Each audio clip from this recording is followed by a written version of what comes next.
Hey everyone, welcome back to the channel. This is Quinn from Quinn's Cars, and we're going to be talking about a super special car, a car that ignited my passion into loving cars as soon as I saw it and really got me interested in, okay, now that I've seen this car, I want this car, I want to learn more about cars, and kind of started a web that transcended into other vehicles and other styles of cars. The car that I'm talking about is what's known as now as the Nissan Z. The name Nissan actually originates from the abbreviation of Nihon Sangyo, so Nissan. But back in 1969, it was actually known as the Datsun, and it was actually the Datsun 240Z. The Datsun 240Z really introduced an affordable, powerful car. It was a 2.4 liter with 151 horsepower and was something that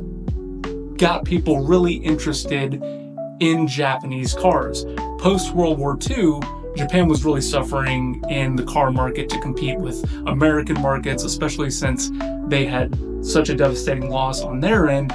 They had to figure out a way to compete, and they almost had to be more aggressive with the cars that they put out. By 1974, the Datsun had come out with the 260Z, with better handling. The 1996 Nissan 300ZX was an absolute beast. It had a 3-liter V6 and had anywhere from 222 horsepower to 300 horsepower, and you could either get the 4-speed automatic or the 5-speed manual, and this thing at its time looked super futuristic. It looked really cool, and it got people even more interested in the car brand.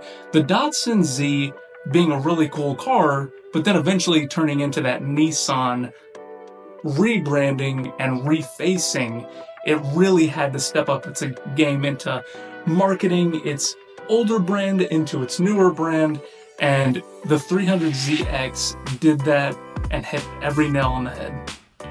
In the 90s especially, and going into the early 2000s, you could see the JDM, Japanese domestic market vehicles, becoming super popular, and especially in like the Fast and Furious movies, you had the Supra, you had the Honda S2000, you had the Nissan GTR, and then that kind of also shifted focus into Japanese cars really entering the market and exploding into popularity. And it was really the combination of handling and horsepower. The American market was doing a really good job with horsepower, and you think of course the Mustang. But when you think of a Mustang, you think of more a straight line type car. And Mustangs, especially now, can handle very well. But balance, cornering, and suspension mixed with the combination of power was where the JDM cars performed the best.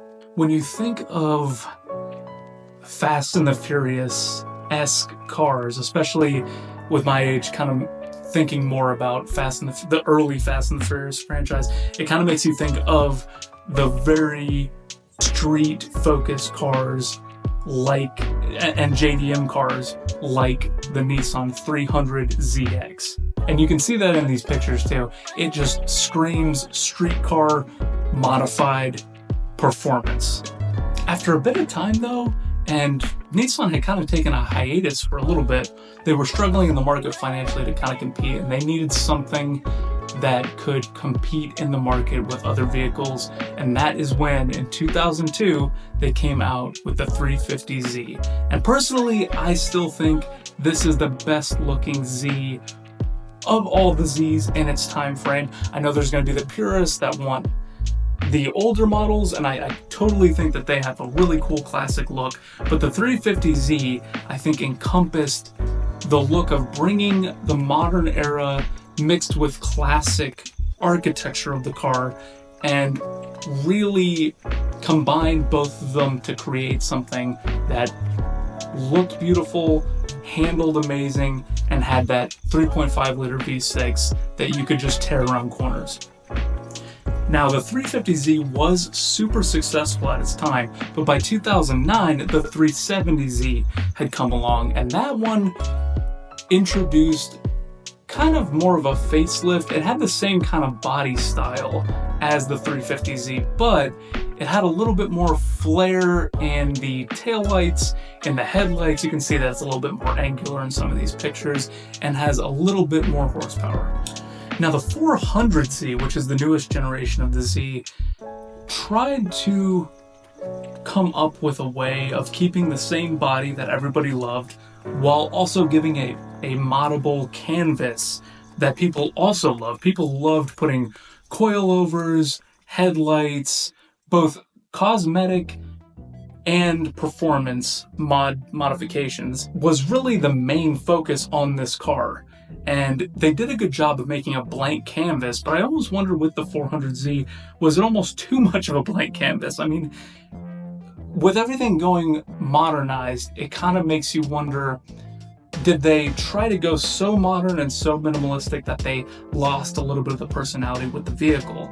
I think, again, the 350Z did such a good job of making it a distinct car that when you see it on the street, it has its own character, it has its own personality to it.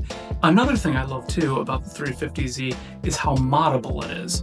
I think that modifying the 350Z with both performance and cosmetic modifications, you kind of get the best of both worlds where styling and performance are taken care of, but its starting point is already at a little bit more of a mechanical, punchy, cornering, suspension-focused goal, whereas the new Z, it kind of loses its edge a little bit. It almost sacrifices its character to again be that blank canvas that people love. I still think the Nissan Z has come such a long way, and it is a beautiful car. I mean, when you look at it compared to other cars in its class, it really stands above the rest, and I still think it's an amazing car. The 350Z will always just kind of be in my heart as one of the best cars of all time. And I've never owned a 350Z, but I actually owned a 2006 Infiniti G35, which if you look at it, it has the same engine, the same body type as the 350Z, and Infiniti being a product of Nissan, they're also going to share a ton of performance characteristics. The thing that I loved about it was how nimble and capable it was. It was powerful without being too powerful.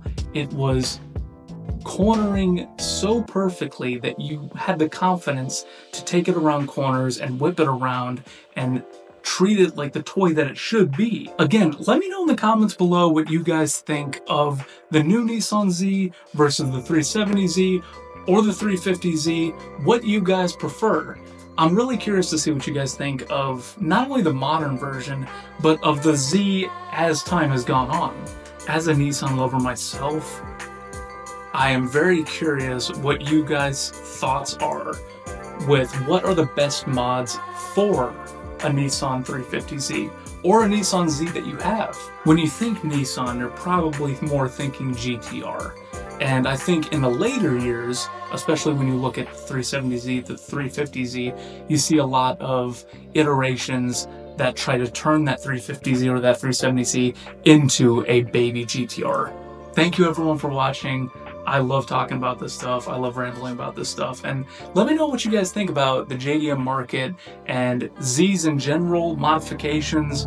Let me know what you guys think about what you think the best Z modifications are or what the best Z is. Until next time, see you guys. For the record, I'm done trying to make y'all comfortable. For the record, you ain't trying to grow, then it's done for you. For the record.